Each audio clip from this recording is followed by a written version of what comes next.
The Big Ten is 1-0 against the SEC so far this year. Is another beatdown coming when Michigan goes to Oklahoma? We think so. We'll tell you why. Lockdown Big Ten starts right now.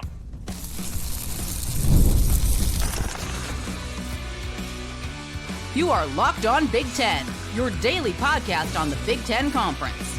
Part of the Locked On Podcast Network, your team every day. Welcome to Locked On Big Ten. I'm Craig Sheeman, 40 years as a sports talk show host and play-by-play announcer, and I want to thank you for making us your first listen each and every day. We're free and available wherever you get your podcasts and on YouTube, part of the Locked On Podcast Network, your team every day. Hit that free subscribe button down below. Join the club. That way you'll never miss a single episode. And if you could also share, like, and follow, that helps us out too. Today's episode is brought to you by FanDuel. Football season is here. Visit the FanDuel app today and start planning your futures bets now. So attention now shifts from Ohio State and Texas in that game now to Michigan at Oklahoma. Plus, we have our players of the week. We'll talk some Ducks quarterback chit-chat, all that coming up, and our Tuesday tweets right here as well at the end. Hang on for that. It's great. After Ohio State, though, choked out number one Texas on Saturday, and, of course, it was a huge Big Ten SEC battle, which the Big Ten won again, of course. Our attention now shifts to the next big thing, another titanic Big Ten versus SEC battle as Michigan heads onto the road for the first time this season at Oklahoma. And yes, it does still feel weird to mention Oklahoma and Texas as the ones fighting for the SEC's honor at this point. But what else do they have after Alabama totally embarrassed themselves at Florida State of Tallahassee this past weekend? But I digress on that. Michigan is coming into this game against head coach Jerome Moore's alma mater. So he's pretty pumped up about that. And he's feeling pretty good about his 18-year-old freshman quarterback, Bryce Underwood. He should. He displayed his array of talents this past weekend in the Wolverines' 34-17 win over New Mexico. And now that Michigan is coming to Norman, they are coming to Norman to win the game. Underwood completed 21 of 31 passes for 251 yards and a touchdown, no interceptions. He didn't showcase a lot of running ability, but he did throw a sweet block on a touchdown play. Besides, Michigan fan doesn't want a running quarterback anymore. They want a guy that can throw the ball, and they have one. So leave the running to the running backs in Justice Hayes, the transfer from Alabama, who had 159 yards and 3 touchdowns on Saturday. And, of course, last year's ReliaQuest Bowl hero, Jordan Marshall. He only had 29 yards this weekend, but his day's going to come. There's going to be a lot of 1-2 punch in that backfield, I think. Maybe there may be some uneasiness among Michigan fans going into this weekend if you want to look at the fact that New Mexico did put up 17 points on Wink Martindale's defense. Even more concerning to me anyway, and we always give you our opinion here, the fact that those 2 touchdown drives that they had were 12 and 15 play drives. You don't see a lot of teams just motor all the way on down the field and score against Michigan like that. So they got to clean some things up on defense. And Oklahoma's offense will be much more prolific than what they faced this past weekend. The Sooners are coming off of a 35-3 win over Illinois State. Their quarterback, John Mateer, he's the real deal. He transferred from Washington State. He set a school record for an Oklahoma quarterback debuting. He threw for 392 yards in his debut and 3 touchdown passes. Mateer's passing debut record surpassed the 388 yards tossed by Baker Mayfield back in the day, just to give you some perspective. As far as Wink Martindale and the Michigan defense, you better focus on Mateer's favorite target, and that's Keontez Lewis. He's a Southern Illinois transfer. He had 9 catches for 119 yards this past weekend and a couple of touchdown catches as well. And you focus on him too much, and you got Jaron Kanak, who's a pretty interesting story at Oklahoma because he was a linebacker, and they just converted him to tight end, and he just had 5 catches for 90 yards in his first game at tight end. I thought that was pretty impressive. There's also Deion Banks, who had 7 catches for 88 yards in the game, and the Sooners offense put up 495 yards of offense. If Deion Burks' name sounds familiar to you, it should. He played Michigan twice already as a Purdue Boilermaker before transferring to Norman more than a year ago. And he said, look, Michigan never recruited. He's from Michigan. So Michigan never recruited me. So this is personal. So you got a motivated guy in him taking on the Michigan Wolverines this weekend. He might be somebody you want to keep an eye on, both you as a fan and both Wink Martindale as a defensive coordinator. And let's not forget that the Sooners head coach Brent Venables is an excellent defensive play caller. In fact, he's calling the defensive plays this year. Remember, he's the former defensive coordinator from Clemson for years and years when they were back in the heyday when they were winning championships with Dabo Swinney. He was the defensive coordinator through that entire time until he became the head coach at Oklahoma a couple of years ago. And so far, they held Illinois State to just 34 yards passing this weekend. Now, I think Michigan is a much more potent team than Illinois State. But again, the point is taken here. Oklahoma's defense is pretty good. So that's what they're good at. If the Sooners have a weakness and something that Michigan can take advantage of and win the ball game here, Oklahoma only rushed for 103 yards on 32 carries this past weekend against Illinois State. So if the Michigan defensive front can hold them to like 3 yards a carry on the ground, we'll take that all day long if you're a Michigan fan, and make them one-dimensional where they have to throw the ball. That could weigh heavily in Michigan's favor. That's the stat I'll watch on. That's the stat. That's the reason why I think Michigan's going to go in there and win this football game. Something else that the Michigan defense will have to overcome now, they're going in shorthanded, because remember, there was a targeting call this past weekend on linebacker Jayshawn Barham, a person, if you've listened to our podcast, you're a daily, everyday listener here to this podcast. You know, anytime I talk about Michigan defense, I've always talked about him. This kid, the second the season ended last year, he was at Maryland. He entered the portal, and then like a day later, he was in at Michigan. He wanted to come to Michigan. And look, the Michigan linebacking room is deep. It's good. It's talented. When Barham got tossed out of that game on Saturday, other guys stepped up, and they looked pretty good. Now, Michigan did appeal this, and that was denied, even though they had support from Tony Petitti and the Big Ten on this one. It was kind of a questionable call to toss a kid out. I mean, he's like 6'4", and the guy he was tackling was, 5'9", and he just kind of crunched him from the top on down. So anyway, they didn't toss him right away. It wasn't until they replayed, instant replay to see if the kid fumbled the ball or not. And then when they deemed he did not fumble, because Michigan scooped it up and ran into the end zone, they said, no, it wasn't a fumble. And, oh, by the way, we're throwing Barham out of the game. So, and as you know, now he's got to sit out the first half of the Oklahoma game. That penalty carries over. It's one of the dumbest rules in college football. Sherrone Moore talked about it on Monday. He's got to live with it. There's nothing you can do about it now, but he's very adamant that rule needs to be tossed. And I think a lot of people feel that way too. Anytime you seeing a game and watch a game on TV and this happens, the kid gets tossed and, oh yeah, remember, he's going to be out for the first half next week.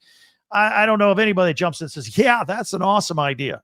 It's a bad rule. It's a horrible rule. Why should something in one game carry over to a next game that has nothing to do with it? It's absolutely stupid. So, nevertheless, Sherrone Moore says, look, we got to move on. And our linebacking room is deep. He's happy with it. He was happy with the guys that stepped up last week. And they'll deal with it the first half, and then he'll come back in the second half against Oklahoma. Another note for Michigan fans to look at, safety Rod Moore. This is a story we all kind of keep an eye on here. Now, he hasn't played since the last snap of Michigan's national championship win over Washington 2 seasons ago. A few weeks later after that, not even before spring ball, he hurt himself, bad knee injury, missed all of spring, missed all last year, missed pretty much spring this year, and he's just kind of getting up to that level where he can play this year, and because of the knee. And last week he was listed as out, but this week he's listed as questionable / possible. So that'd be great news for him. I mean, it's been like 18 months since he's been able to do anything. So there's a lot of at stake in this game. Michigan's first road test. It's just a big game. It's the Big Ten versus the SEC, which we like, and we especially like it when the Big Ten wins, because we like to talk about that here and our dominance over the SEC on this podcast. And it'll be the last game for Sherrone Moore for a while, because when they return to Ann Arbor, he's going to begin serving his self-imposed 2-game suspension for Spygate. And unlike Jim Harbaugh's suspensions, his previous suspensions, where he could still practice and meet with the team all week long, you just could be on the sidelines on Saturdays. Things have changed now. Moore must completely remove himself from the football program. No meetings, no practice, can't be seen, can't talk to anybody, in addition to missing the games. No contact.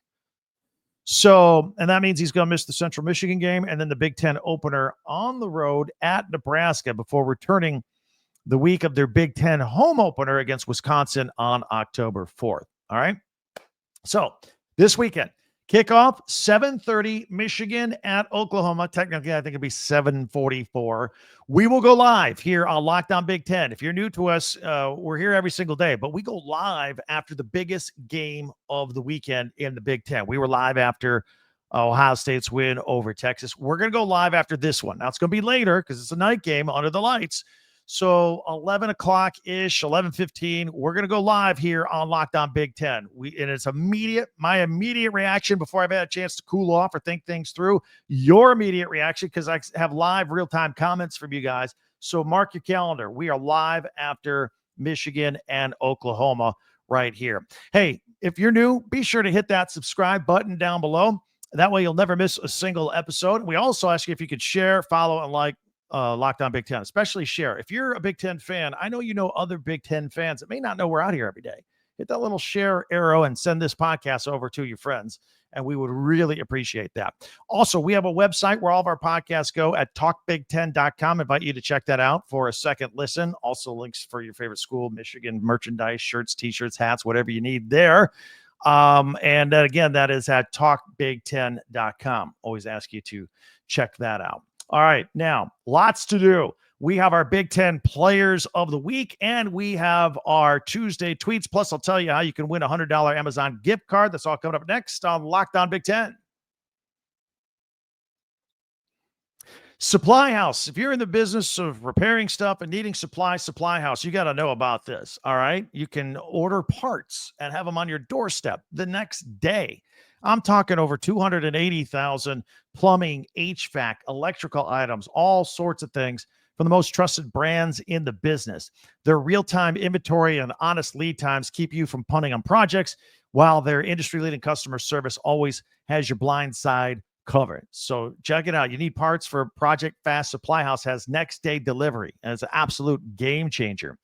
And join their free Trade Master program today and score serious perks like priority shipping, lower prices, and dedicated support line. Visit supplyhouse.com to sign up for free and use the promo code SHColleges5, number 5, SHColleges5 for 5% off your first order. That's supplyhouse.com. Real people, real service at Supply House.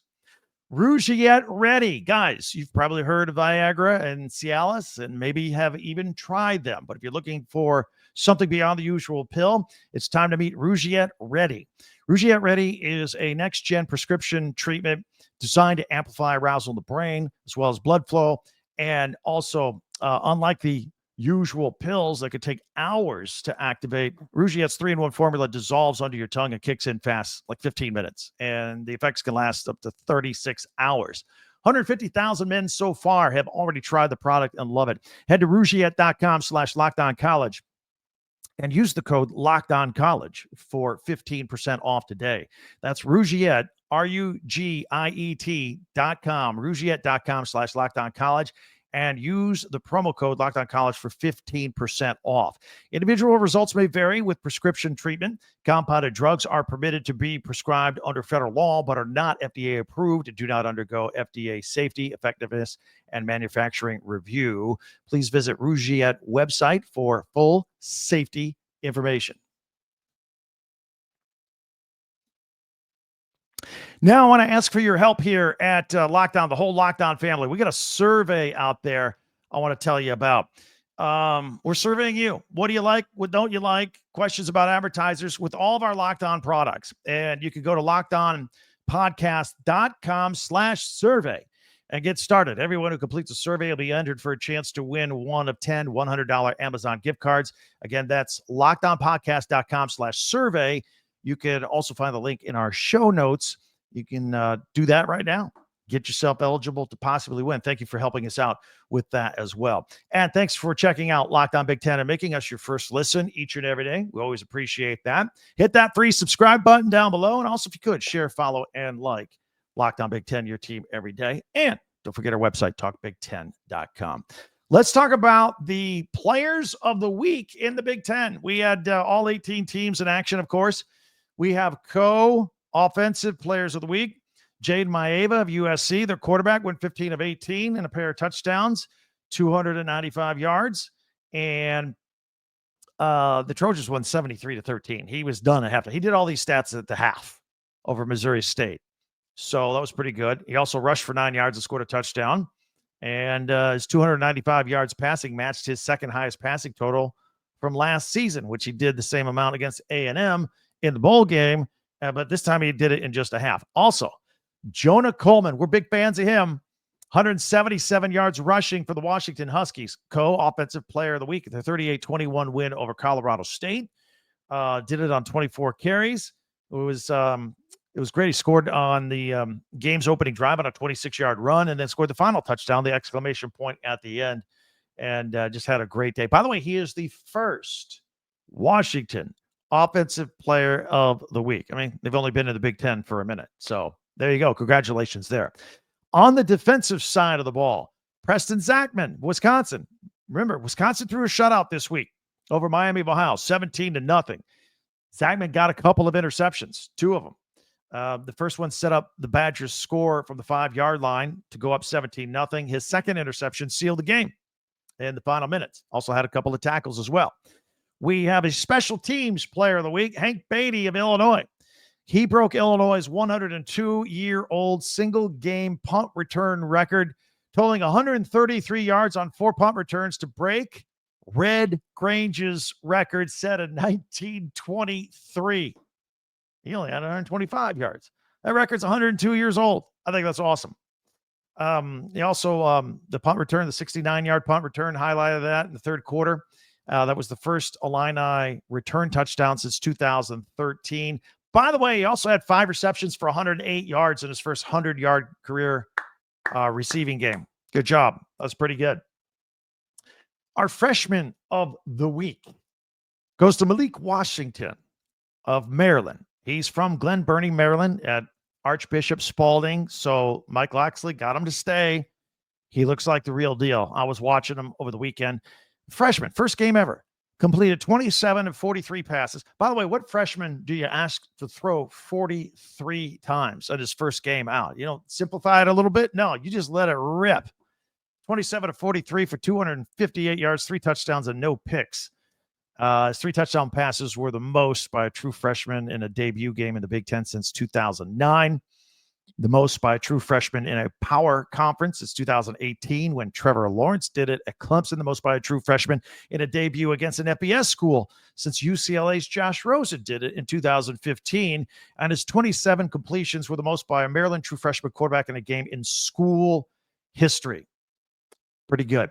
Also, his 27 completions were the most by a true freshman in a power conference debut since Jackson Dart when he was with USC.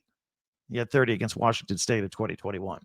All right, another player we want to pay some attention to away from the players of the week, and congratulations to all of them.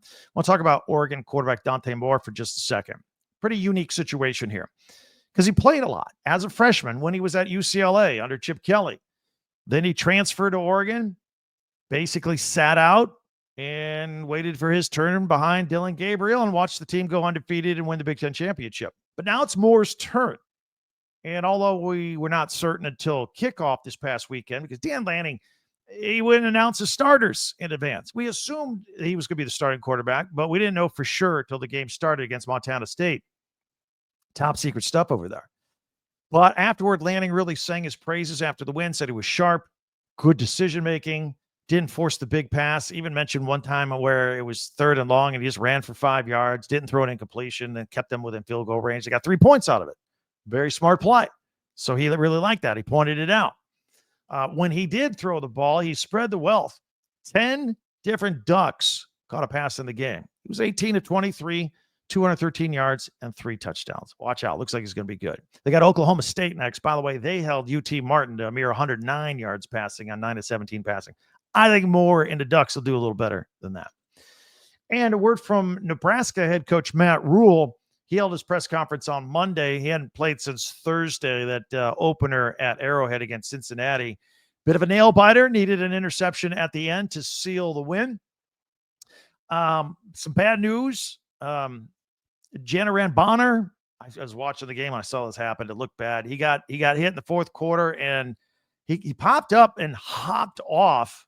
Tough kid. He tore his ACL. So he's going to be out for the year. In other areas, Rule wasn't particularly happy that his defense gave up 200 yards rushing, although 96 of them came from the quarterback spot. Still, he wasn't happy with it. But he was happy to hold the Bearcats to 69 yards passing in the game. The Huskers now have their home opener Saturday night. It's going to be under the lights in Akron, and Matt Rule is always excited about the opportunity to play under the lights at home there at Lincoln. It's a great atmosphere. All right, coming up, Tuesday tweets. If you are new to our podcast, we always have a feature at the end that's awesome. Mondays, yesterday, we did our top 10 Big Ten observations of the entire weekend. If you missed it, go back for a second, listen after this podcast is over. Also, with the Tuesday tweets, we power rank stuff on Wednesdays. Thursdays, we look at Big Ten classics and look at the live action schedule on the Big Ten Network for the weekend, and we make our pigskin picks on Friday. But here we go. Tuesday tweets, first one in season. That's coming up next right here on Locked On Big Ten. Watching games is exciting, whether you're there or watch on TV, but they're even more exciting. You got a little something on it with FanDuel right now. Football season, we're in it, man. And the NFL is opening up this week, and FanDuel wants to make sure that you're ready for kickoff with this can't miss offer. Right now, new customers can bet just $5. And if that $5 bet wins, you get $300 in bonus bets to use across the app, whether you like point spreads, point totals, money line. You want to look at prop bets of individual stats. You want to parlay them all together. It's so easy to navigate on their app with FanDuel. So if you're ready to play, download the FanDuel app now by visiting FanDuel.com and getting started. That's FanDuel.com to place your first $5 bet. You want to go to a game? Game Time. That's your ticket, literally. See what I did there? Get the Game Time app to get the tickets. Look, you saw the football this weekend. You're like with your buddies, hey, let's go to this game. And then all of a sudden they're like, okay, cool. How about you get tickets? Now you're like, oh, I got to get tickets. All right. Get the Game Time app. It's a piece of cake with all this college football. You just check it out, find your game, all in pricing, no surprises on the pricing. And they always help you out. It's the easiest way to score last minute tickets at the best prices, no surprise fees. What you see is what you pay. So it's just a couple of taps, boom, and you're ready to go. Amazing deals. And college football games, you can go to a college football game for as little as $25. So check it out with Game Time. Take the guesswork out of buying football tickets with Game Time. Download the Game Time app. Download it anyway, so you always have it. Download the Game Time app, create an account, and use the code LOCKEDONCollege for $20 off your first purchase. Terms apply. Again, that's promo code LOCKEDONCollege. I'll spell it for you. LOCKEDONCOLLEGE for $20 off. Just swipe, tap, ticket, download Game Time today. All right, it is time for our Tuesday tweets. All right, I always have fun with this. I always like to see what you guys put out there. I'm going to go full screen. If you are audio only, I'll describe what we have. Our first one on deck here is a picture of Kirk Ferentz with the headsets on with the number 205 behind him. Win number 205. Kirk Ferentz now tied with Woody Hayes for the most wins by a head coach in Big Ten history. This is from at Barstool, Iowa, and he's got Iowa State this weekend. He gets that. He gets the win. He's the winningest coach in Big Ten history. We wish him luck with that. Here's a picture of Paul Feinbaum, and look who sent this. Ric Flair, the Nature Boy, at Ric Flair Nature Boy. Dear Mr. Feinbaum, as usual, you are the most absurd and incompetent analyst in all of college football. I'll take Heather Dinich at College Football. Heather, any day over you. You should be expelled from at ESPN. Every time I see you on the TV, I turn it off. You have 22,000 followers. I have 9.3 million. That's great. That's awesome. I had to put that on there because we tend to poke fun at Paul Feinbaum quite a bit here for his love of SEC and hate of Big Ten. Here's a picture of Matt Patricia, press conference. This is from at Woody's World. Matt Patricia in the atmosphere in the shoe. He says, it's loud, man. The place is loud. I absolutely love it. You don't get that kind of noise in an NFL game, quote unquote. Yeah, that place was loud on Saturday. And he's right, comparing college crowds to NFL crowds. Here's at Ohio State football, a moment we wish could last forever. This is from the set at ESPN. This is Lee Corso making his final pick. It's a Buckeye, putting the Buckeye ahead, the mascot on there, Brutus, the Buckeye, and making his final pick. By the way, Corso went 6 for 6. Here's another one. At College Football Kings, every time that Corso picked College Game Day team yesterday, they won.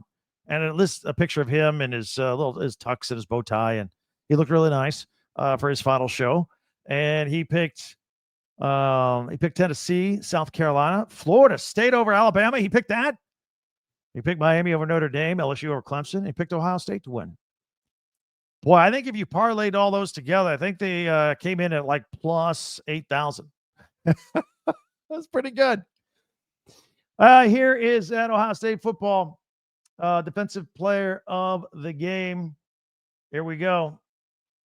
Yeah, he had an interception in the game off of Arch Manning. Here's more Ohio State love at the Big Ten Network. Just an absurd run. Ohio State is on some kind of roll. It's a shot of them celebrating on the field, but above is a graphic. Game leaders, 6 straight wins versus AP top 25 teams. Texas, they beat Texas. They beat Notre Dame. They beat Texas in the playoffs. They beat Oregon. They beat Indiana last year, and they beat Penn State. That is some kind of roll. That's elite right there. On to the next one. Another montage of Ohio State players. This is from at Ohio State football, which would be Grambling State. Not quite the level of the opponent in Texas. Nevertheless, the next one. This is a funny picture. This is from Patrick Barron. I could have picked a number of these. They were all over Twitter.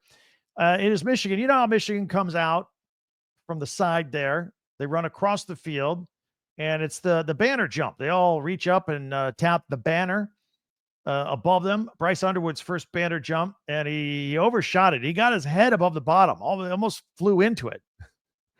Got some hype on that one. Here's one from at Michigan football. Got a player with some road dust behind him, hitting the road this weekend for the first time of the season at Oklahoma. This is nothing like an Autzen shout. They play the song Shout. Here are people dancing. Of course, that's from at Oregon football. Here's another one at West Coast College football. This is from a Montana State wide receiver talking about Oregon after they played. This is the fastest team I've ever played. It's different. There are levels to this. We came to compete, but they are ridiculously athletic. Wow. Yep, that is right. That is right. And I think that's our last one. That's it. Tuesday tweets. What'd you think? Send me a tweet on Twitter or X. I'll put it on every Tuesday. Love doing that if you want to hit me up. I can't believe this episode is flying by. Stay tuned. Of course, we're here every single day. Tell a friend about us that we're out here. All 18 teams. We have the video podcast on YouTube. We have audio podcasts, if you prefer that, on Apple or Spotify or wherever you get your podcast there. You can also follow us on Twitter at Talk Big Ten. You can check out our website, talkbig10.com with the number 10. We're a podcast and Big Ten merchandise. But before you go, I'm going to ask you to subscribe. It's free. And that way you're locked into every episode that we have each and every day. Don't forget our live Saturday podcast right after the Oklahoma-Michigan game.